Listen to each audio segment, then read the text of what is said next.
Un año después de la Revolución del 25 de mayo de 1810, las fuerzas independentistas emergidas desde Buenos Aires sufrieron un varapalo militar catastrófico en la altura de la actual Bolivia. En la batalla de Huaqui, que tuvo lugar el 20 de junio de 1811, los ejércitos realistas del Virreinato del Perú derrotaron de forma absoluta y sin atenuantes a la milicia de las provincias rioplatenses. Aquel ejército, comandado por Antonio González Balcarce y Juan José Castelli, contaba con una gran mayoría de voluntarios autóctonos del Alto Perú. Ni bien se conformó la primera junta, la famosa primera junta, tras la deposición del último virrey, los porteños estaban decididos a someter por las armas a todos aquellos territorios que no reconocían a las nuevas autoridades. Por eso es que a principios de 1811, la primera junta mandó tropas a Paraguay y a la banda oriental. Pero el principal objetivo era hacerle frente al mayor oponente continental, la Fuerza Realista de Lima, comandada por un prestigioso estratega militar llamado José Manuel Goyeneche. El fracaso de Huaqui derivó en una retirada humillante, escapando en pánico hacia el actual norte argentino, y trajo consecuencias funestas para las aspiraciones porteñas, ya que las guerras por la independencia se atascaron durante casi toda la década en el infranqueable terreno del Alto Perú, al que solo iba a poder saltear el ejército de los Andes con José de San Martín, pero recién en el año 1820. Hoy en Historiopolis vamos a contar todo sobre el pánico de Huaqui, una derrota de la que poco se ha escrito, y lo vamos a hacer en compañía de Alejandro Rabinovich, que se dedicó a estudiar minuciosamente lo acontecido en Huaqui y publicó un libro sobre el tema en el año 2017. Alejandro es profesor de Historia Argentina en la Universidad Nacional de La Pampa y es doctor en Historia por la Escuela de Altos Estudios en Ciencias Sociales de París, Francia.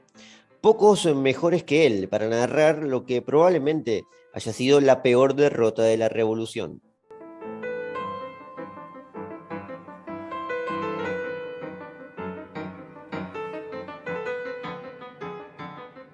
Anatomía del pánico, la batalla de Huaqui o la derrota de la revolución, 1811, así se titula el libro de Alejandro Rabinovich, fuente transversal para realizar este capítulo.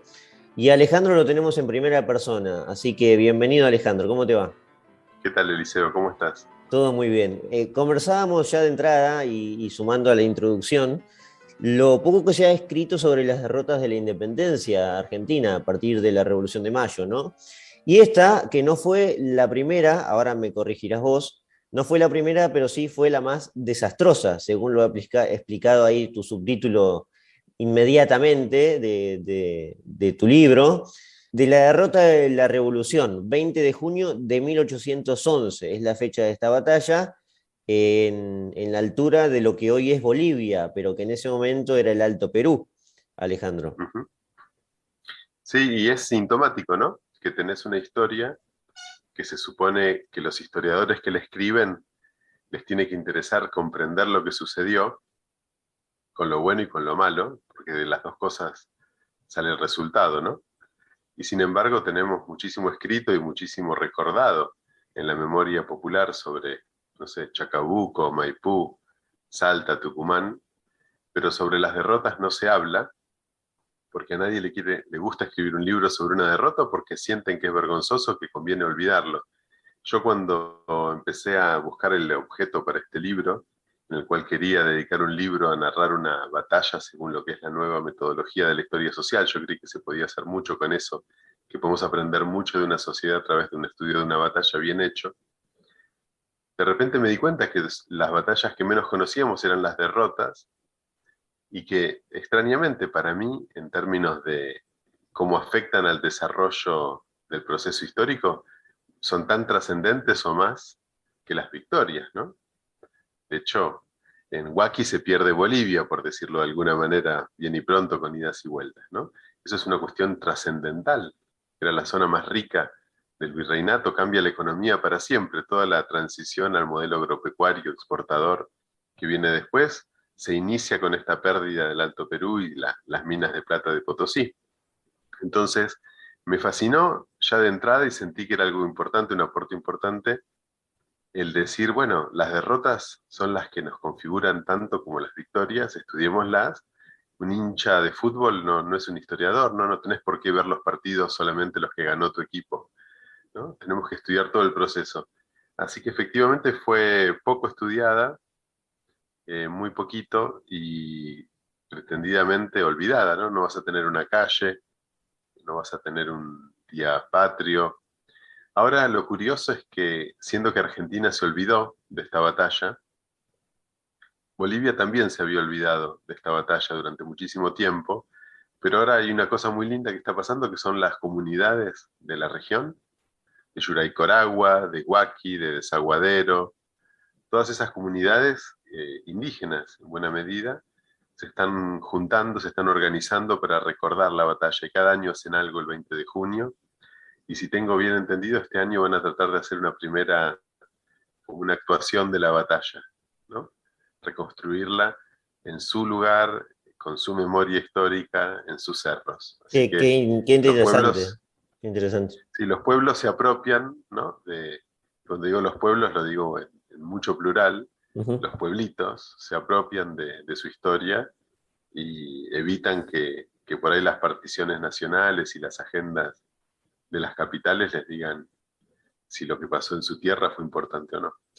Me habrá escuchado el oyente decir 20 de junio, se nos complicaría mucho recordar esa batalla un 20 de junio porque es el mismo día que va a fallecer Belgrano, ¿no? 9 años después, en 1820, y es en parte quizás entendible, pero vale la pena igualmente estudiarlo, porque abre muchas puertas, y yo para no ir de lleno a esa batalla, que siempre me gusta, y vos sabrás también, Alejandro, ponerle el contexto. Vamos a ubicarnos en el tiempo. La Revolución de Mayo tenía nada más que un año, apenas un poco más de un año. Nada se sabía con mucha certeza, es decir, todo lo que vemos hoy que se dio después era todo incertidumbre. Nadie tenía seguridad de que se iba a firmar una independencia y demás, porque las batallas estaban por darse, claro está. Y la Revolución de Mayo le dio una junta provisional, o esa junta se tomó el poder de manera provisional para actuar militarmente frente a distintos focos de la geografía de lo que era ya el antiguo virreinato, digamos, o el reciente virreinato para ese momento. Manuel Belgrano es dirigido al Paraguay, hay un conflicto en la banda oriental y está al frente del Alto Perú. Ya de entrada se dividen las tropas sin mucho ejército para tomar, digamos, ¿no? Con el agregado de los que estaban un poco disconformes también con el levantamiento bueno, Cornelio y Saavedra y los suyos en ese momento. Entre ellos, muchos del Alto Perú. A mí una de las cosas que me enseñó, bueno, esta parte de la historia que poco se vio, es la gran entrega de muchos pueblos indígenas, como vos mencionabas, Alejandro, al bando realista. Y que esta fue una de las batallas, ahora vos lo sabrás explicar, también casi todas, digamos, con muchos indígenas entregados a la batalla. Esta no la comandó Belgrano, este ejército, ¿no? Este ejército lo comandó su primo, o por lo menos en la parte política, Juan José Castelli.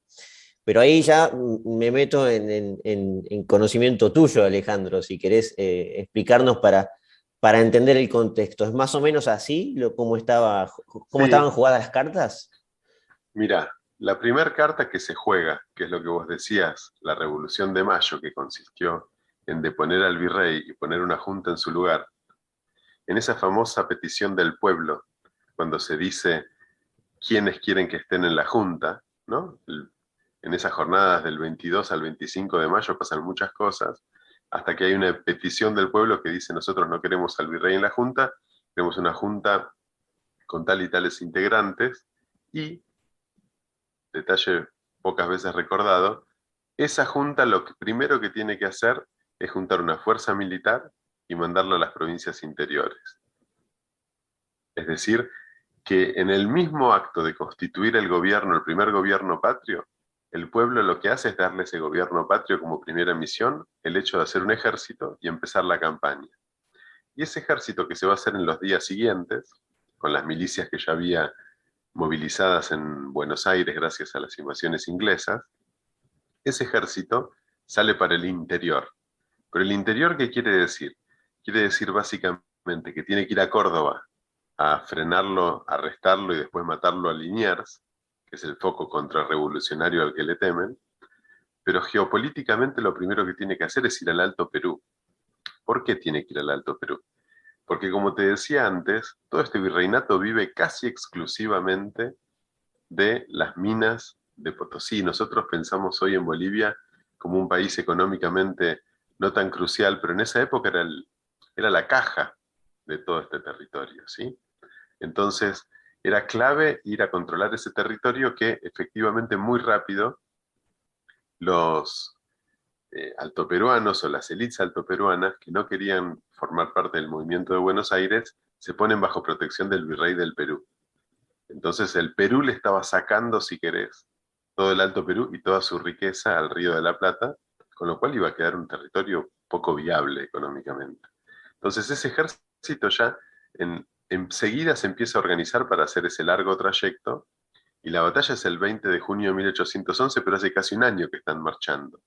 ¿Sí? Desde prácticamente con la revolución empieza esta campaña de lo que se va a transformar en el ejército auxiliar del Perú. Y en el medio van pasando cosas, ¿no? Porque siempre se habló, e incluso los protagonistas hablaban mucho de que ese era el ejército de Buenos Aires. Y nos da esa sensación que nos conforta en la historia que tenemos en la cabeza de Villiquen y de Anteojito, de que de Buenos Aires salen los patriotas y van convenciendo a todo el mundo o conquistando a todo el mundo, ¿no? Y en la práctica no fue así. Lo que sale de Buenos Aires es un núcleo de 1000 soldados. Ujú. Los que pelean en Huaki del lado patriota son 6000. Entonces los otros 5000, ¿de dónde salieron? Bueno, son provincianos que en Santiago del Estero, en Córdoba, en Tucumán, se van sumando al ejército, muchos de ellos voluntarios, muchos de ellos obligados, pero sobre todo lo que vas a encontrar es que las provincias del norte, Salta, Tarija en esa época, y sobre todo el Alto Perú, no espera que llegue el ejército revolucionario de Buenos Aires para decirle lo que tiene que hacer. Desde el primer momento, los pueblos, otra vez en plural, los pueblos se organizan en sus milicias y en algunos lugares van a primar los realistas, en otros lugares van a primar los revolucionarios. La realidad es que empiezan a movilizarse en armas y a pelear entre ellos, y es tan importante como lo que va a ir desde Buenos Aires, numéricamente es más importante, ¿sí? Y ahí vas a tener el primer problema. Como vos decías, buena parte de esas tropas son indígenas y se movilizan con sus propios líderes. Otras partes son las milicias paisanas de Salta, por ejemplo, famoso el caso de Güemes, ¿no? Que van a elegir sus propios líderes, y cuando llega el ejército, ya comandado por el general en jefe, Balcarce, y el Ujú. representante de la Junta, Castelli, le dice, muy bien, gracias por los soldados, incorporémoslos a nuestras unidades, pero los jefes van a ser los oficiales que vienen desde Buenos Aires. Y ahí es el primer encontronazo, recién empieza la revolución y ya tenés el primer encontronazo muy fuerte entre Buenos Aires y el interior, entre el directorio o lo que va a ser el gobierno central y las provincias, y Güemes es el personaje principal que se va del ejército, le dice, no, nosotros tenemos nuestras unidades salteñas, no tienen por qué disolverlas y subordinarnos a Buenos Aires, ¿no? Ujú. Entonces, desde ese primer instante ya están, si querés, las cartas esas que vos me preguntabas, cuáles son, bueno, se terminan de dar ahí, ¿no? Ya queda configurado un gobierno de Buenos Aires que por el momento es poderoso, pero que ya sembró la semilla de la discordia, digamos, en todo el interior. Y cuando sea derrotado, ahí va a empezar toda la historia. Antes está Suipacha, que a su vez es la victoria. Lo que parece ser, esto va a ser pan comido de acá hasta conquistar Perú. Sí, de hecho, este ejército es como que está haciendo un paseo militar, porque en Córdoba el ejército o las fuerzas contrarrevolucionarias ni combaten. Suipacha es una escaramuza, hay otra en Cotagaita. Son combates muy menores de partes pequeñas de estos ejércitos, que no estaban ninguno de los dos muy organizados, ninguno de los dos tenía mucha experiencia militar, con lo cual por ahí son nombres rimbombantes y los partes militares que llegaron a la Gaceta son muy exagerados, pero en el fondo no pasaba demasiado. La primera batalla en serio es la de Huaki, donde se juntan realmente en un campo de batalla las fuerzas principales de los dos contendientes, Y claramente se va a ver que el ejército revolucionario no está listo para esas lides, ¿no? El ejército peruano sí.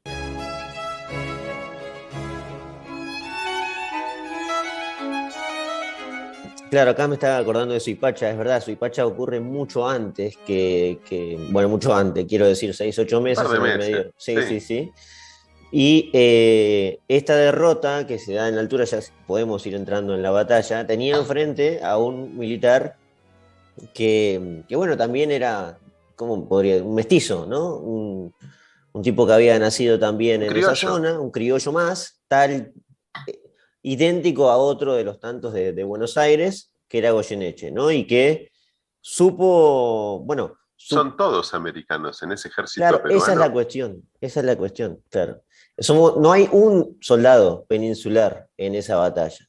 Y en muchas otras O por ahí tampoco va a puede haber haber. alguno en Lima, pero claramente las unidades son americanas y el 90 y pico por ciento de las tropas y de la oficialidad son Ujú. americanas, sin ninguna duda. Vos pensás que en ese momento, 1811, en España peninsular, en España metropolitana, están en plena su propia guerra de independencia en contra del Contra ejército de Francia, Napoleón, claro. ¿sí? Con lo cual, lo último que tienen para hacer es desprenderse de tropas y mandarlas a América a encargarse de lo que pasa o deja de pasar en el Alto Perú. Tienen unas urgencias muchísimo más grandes que por el momento es sobrevivir, si pueden, desesperadamente al avance francés. Y aparte, hacía años que esta situación era así, por lo cual hacía años que no llegaba un soldado español de refuerzo a América. Con lo cual, las unidades militares que había, las milicias que había, se habían ido criollizando, ¿sí? Se habían ido americanizando hasta que las de Perú son prácticamente por completo americanas. Y Ujú. dentro de eso hay elites locales que tienen más interés que otras por esta cuestión de la carrera militar. En particular la de Arequipa, como habían vivido y traumatizados con la revolución o la insurrección de Tupac Amaru, en Ujú. 1780, Ujú. habían decidido esas élites que si iban a sobrevivir ahí en una población, con una población indígena tan levantisca, sus hijos iban a tener que ser militares capaces de controlar ese movimiento. Y entonces los habían mandado a Goyeneche y a toda una generación, los mandan a Europa a estudiar la carrera de las armas. Y dentro de esos oficiales, Goyeneche tiene una carrera muy destacada que lo pone en una circunstancia absolutamente extraordinaria que cuento en el libro y que para mí es fundamental para toda esta historia. Y es que cuando el gobierno español, antes de la invasión napoleónica, el gobierno español decide modernizar su ejército, lo eligen a Goyeneche como el oficial que iba a ir a visitar los ejércitos de toda Europa para ver cuáles eran las nuevas tácticas, los nuevos armamentos, los nuevos modos de organización. Entonces Goyeneche, este americano, va en primera persona, se traslada a Gran Bretaña, a Prusia, a Francia, a Austria, y estudia de primera mano cómo son los mejores ejércitos del mundo. Entonces, cuando ese tipo, joven, vuelve a América, apenas 4 o 5 años después, y el virrey de Perú le dice, arma un ejército en el sur con las milicias, porque se viene la revolución, es una persona que está infinitamente más formada, no solo que Castelli, que es un abogado, sino que el propio Balcarce o cualquiera de los militares que tenían en ese momento la revolución, ¿sí? Entonces hay que tomar eso en cuenta. En este primer momento, recordemos que hasta 1812 no llegan San Martín, Alvear, Zapiola, todos los militares que sí tenía formado el Río de la Plata, que se habían formado en Europa. Hasta ese momento la ventaja de Goyeneche es muy grande en términos de capacidad de comando con respecto a los criollos que se pueden oponer a él. Bien, entonces ya está todo preparado para la batalla, Alejandro. Estamos en junio de 1811 y el ejército mal llamado porteño viene con el ánimo de un triunfo y haber juntado finalmente, para mal o para bien, la cantidad de tropas, porque como vos has mencionado, los números estaban, digamos, a la par en la batalla. Las Sí, cantidades de hombres estaban igualadas, por lo tanto, podía pasar Unos cualquier 6.000 cosa. de cada lado. Bien. Sí, sí, sí. Ahora, la estrategia que se ha visto correcta ha sido la de Goyeneche. Sin embargo, me gustaría hacer un paréntesis en este punto, en este caso, porque hay algunos autores que hablan de que los porteños que llegaron, no sé si Balcarce o Castelli, pero bueno, fueron muchos, no se portaron del todo bien con las comunidades indígenas de ese lugar, que como que no se las respetó demasiado. Tampoco mostraron mucha misericordia con las autoridades que terminaron ejecutando, porque hubo ejecuciones en el medio. Y hay algunos autores que se animan a decir que Goyeneche supo conquistar más a las comunidades indígenas de su zona que este Castelli, este Balcarce, no quiero ponerle nombre para no arruinar, para no sacar gente del panteón de la patria, pero digamos, no se portaron del todo bien. Eso es lo que aducen algunos Mira, historiadores. lo que pasa es que, claro, entre Suipacha y la batalla, lo que ocurre es algo muy importante, que es la ocupación de todo el Alto Perú. ¿Sí? Este ejército que venía marchando desde Buenos Aires, de repente le abren las puertas de estas ciudades tan ricas y Castelli pasa a gobernar el Alto Perú. Cosa nada menor, es un territorio inmenso, muy poblado, muy diverso, muy complejo, muy rico, y entonces él es recibido en primera instancia, él y todo el ejército, como libertadores. ¿Sí? Les hacen grandes entradas triunfal, se les rinden honores. Y Castelli, vos sabés que eso que decías de que trata mal a los indígenas, yo diría que es más bien todo lo contrario lo que pasa. Ahí, ¿te imaginás? Esto es una guerra y como vemos hoy, basta con abrir el diario, la guerra de desinformación era tan importante en esa época como lo es hoy, y entonces se acusan cruzadamente y hay operaciones de falsa bandera. Todo eso no se inventó ahora en Ucrania, existía ya en esta época. Y entonces lo que pasa es que tenés informaciones contradictorias. Los mejores estudios lo que muestran es que Castelli, lejos de tratar mal a los indígenas, es uno de esos revolucionarios, yo te diría que él, Moreno y en el Río de la Plata, Monteagudo y para de contar, que tienen la idea de que la revolución también puede llegar a implicar no solo un cambio político, sino que tiene que tener un impacto social, ¿sí? Que tiene que empezar a cambiar la forma en la que está estructurada esa sociedad colonial. Y entonces una de las primeras cosas que hace es suprimir el tributo indígena. Y una de las primeras cosas que hace es recibir a los indígenas que vienen a postrarse a sus pies como si fuera un rey, levantarlos y enfrente de toda la élite potosina, de todos los blancos que vienen explotando y mandando a morir al socavón de Potosí miles y miles de indígenas para sacar el metal en condiciones absolutamente infrahumanas, peor que la esclavitud. Adelante de toda esa élite que se viene forrando en dinero con la muerte de estos indígenas, los abraza y les dice que son iguales, les dice que son hermanos. ¿Sí? Entonces, ¿qué es lo que va a pasar? Son las élites las que dicen, este loco es un revolucionario en serio, no es un revolucionario de nombre, ¿sí? Que viene a mantener todo igual y a sacar al rey de España para quedarse ellos con los recursos. Este loco es capaz de cambiar el orden social. Entonces, en ciertas élites, la desconfianza con Castelli y la hostilidad con Castelli es muy alta. Y los indígenas, en buena medida, acá decimos indígenas y hay que empezar a complejizar, ¿no? No es lo mismo Oruro que Cochabamba, es una cosa muy compleja, Uh-huh. pero hay muchas parcialidades, muchas comunidades que van a apoyar fuertemente al ejército. De hecho, el ejército con la logística que tenía nunca hubiera llegado hasta Huaki, que está al norte, en la frontera norte, si no era porque los cañones alguien los llevó a hombro, ¿sí? A través de los cerros, a través del altiplano, y esos son los indios de Bolivia. También hay del otro lado, por supuesto, porque en ese momento, como siempre, cada parcialidad teje sus alianzas, sus estrategias, tiene sus propias rivalidades, sus propios intereses. Entonces va a haber población local de ambos lados. ¿Sí? Pero yo creo que al contrario, más que haber maltratado a los indígenas, los van a maltratar después de la batalla. ¿Eh? Cuando el ejército Tras la se derrota. desintegre tras la Ahí derrota, está, bueno, va a ahí ser está. un desastre absoluto, porque van a Uh-huh. volver violando, saqueando, matando, desesperados, tratando de volver al Río de la Plata. Pero a la ida, Al Muy bien, contrario, Castelli los bien. trata demasiado bien y Ujú. eso despierta muchísimas suspicacias en la élite potosina, que lo último que era indígena, ¿sí?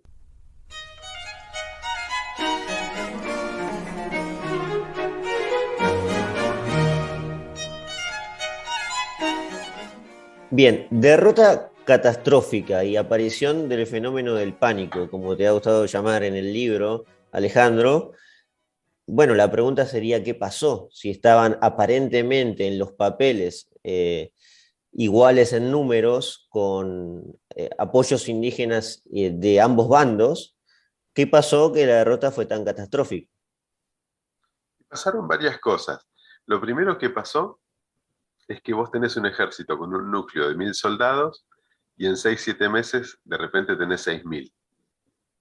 Y eso, si vas a hacer una batalla en la época, las batallas campales de infantería, requieren mucha coordinación, mucha instrucción, requieren que las tropas puedan maniobrar, que puedan soportar el fuego enemigo, que resistan órdenes, que sepan hacer una columna, que sepan hacer una carga a la bayoneta.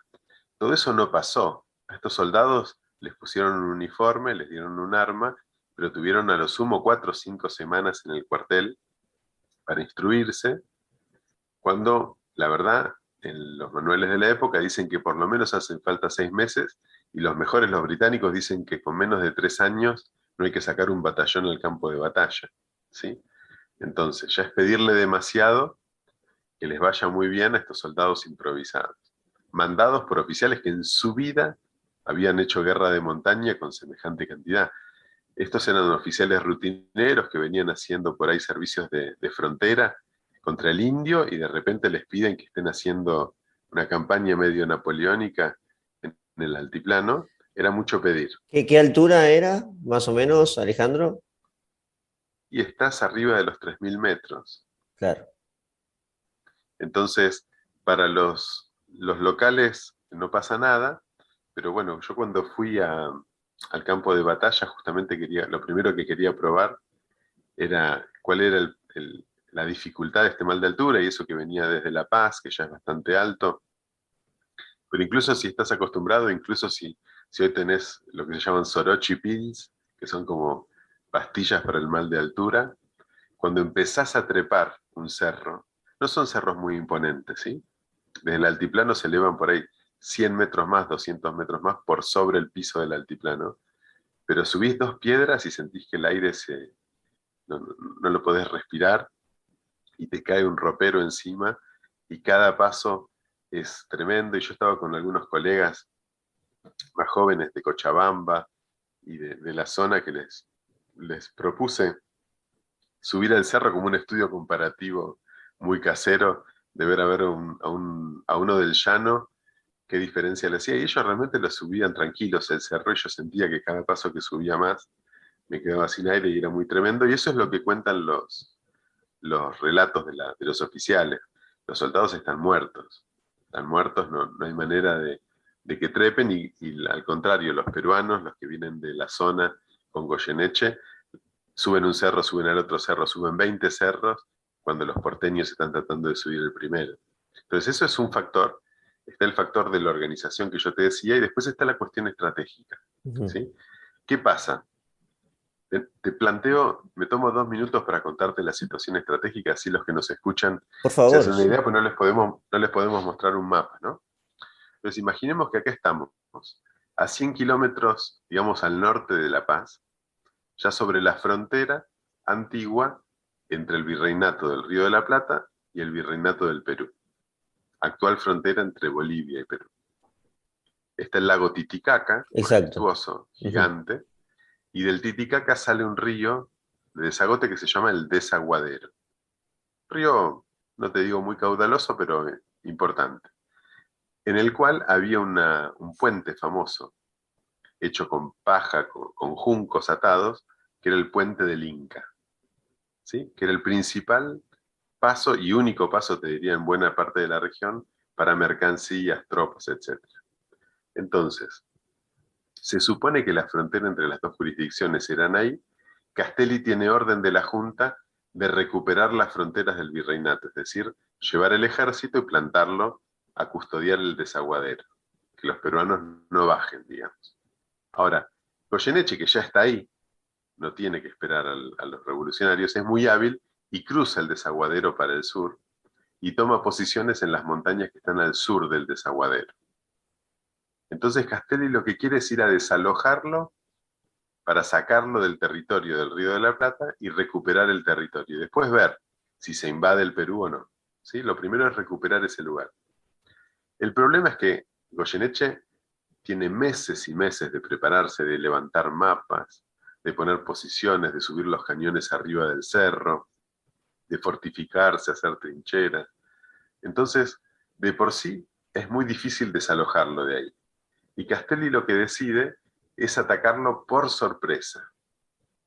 Sorpresa que no existe porque Castelli no lo sabe, pero Goyeneche tiene indios infiltrados en el campamento de Castelli desde hace 100 kilómetros, o sea que todos los días sabe perfecto por dónde vienen, cuántos son, qué es lo que están haciendo.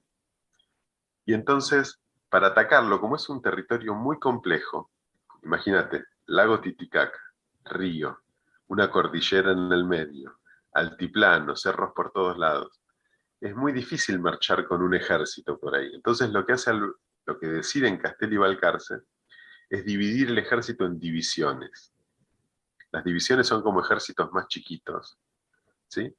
Y no me quiero poner muy detallista, pero en el fondo son 5, pero digamos que básicamente hay 3 grandes grupos.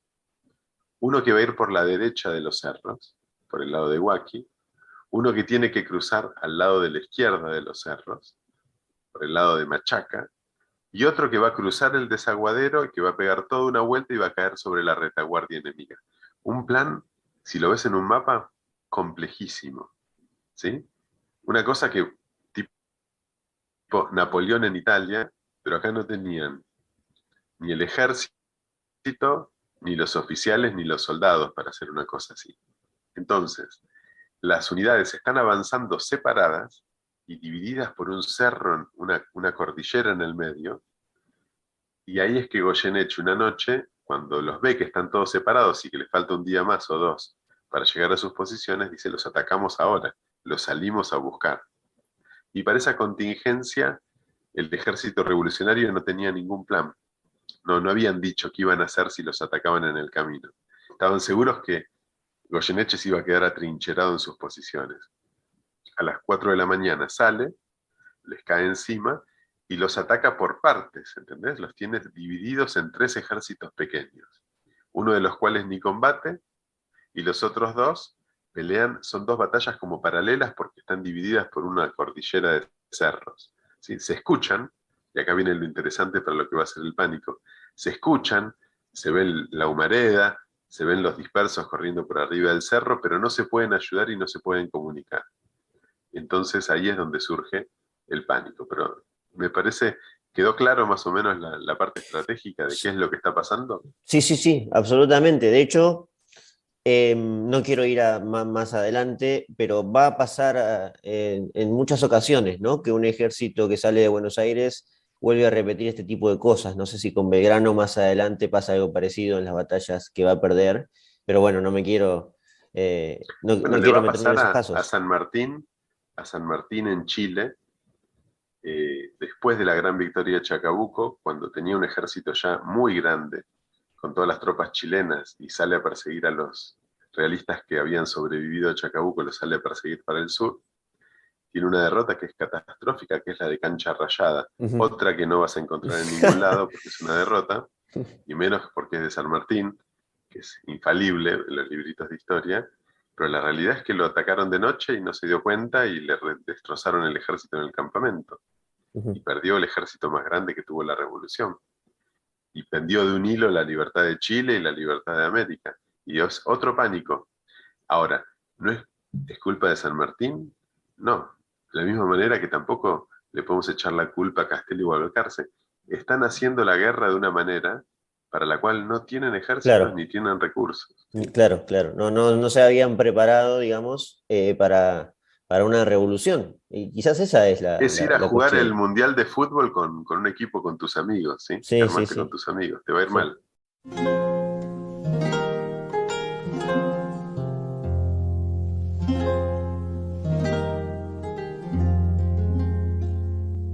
Bueno, y la derrota, el post, digamos, ¿no? Ya que hablamos de fútbol, el post partido, la retirada, el pánico y algunos malos comportamientos para ir cerrando.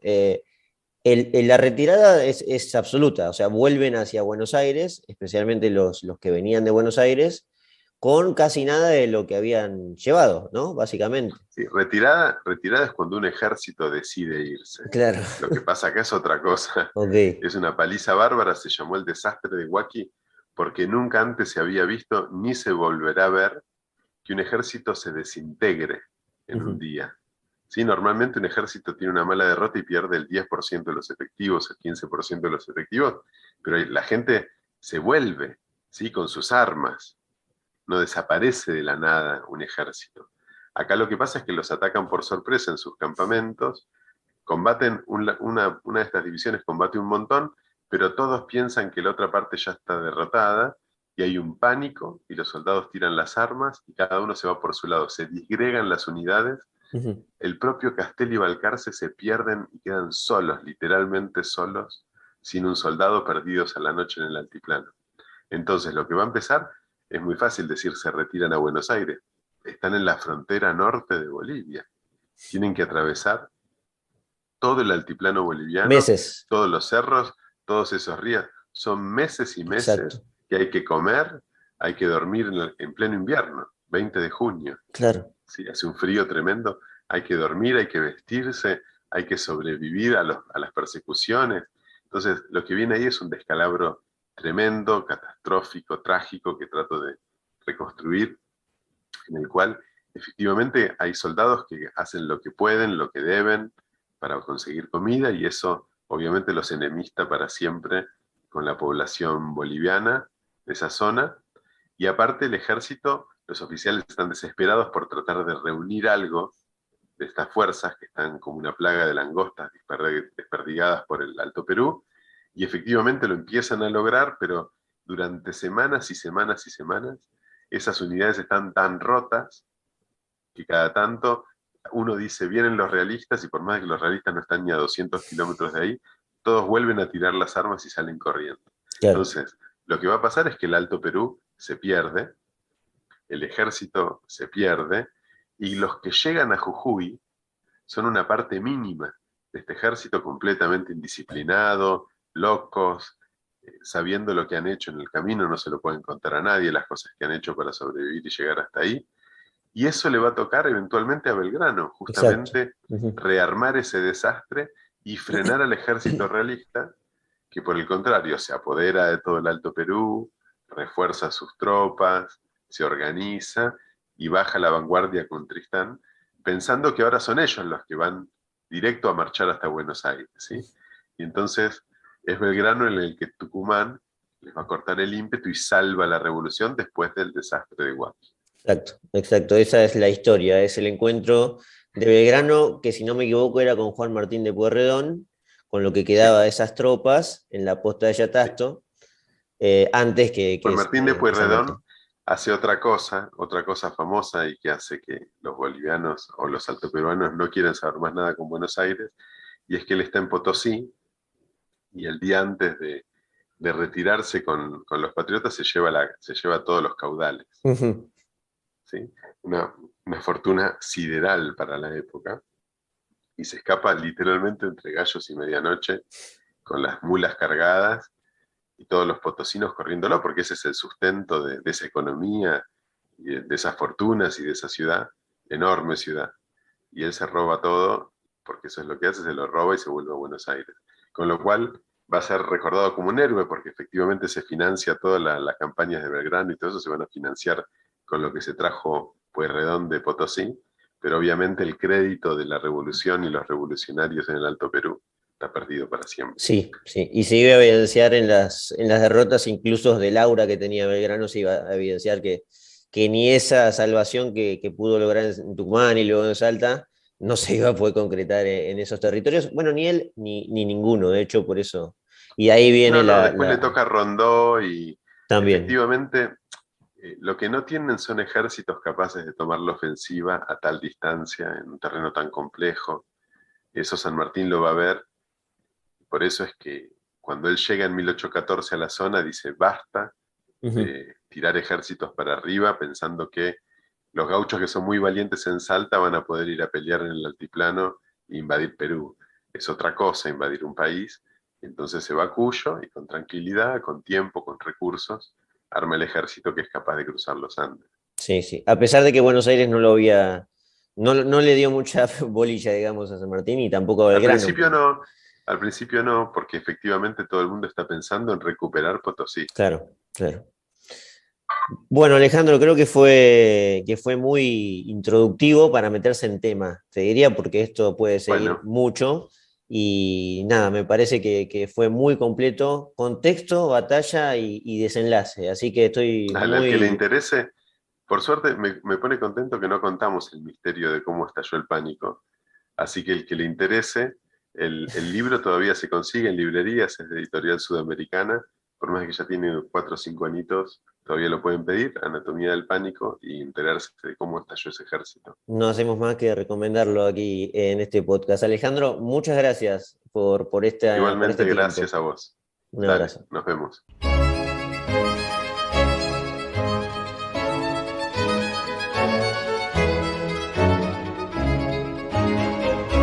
Aquí finalizamos este capítulo sobre la batalla de Huaki, recordando que este año también vamos a ver bastante de los orígenes de la Argentina.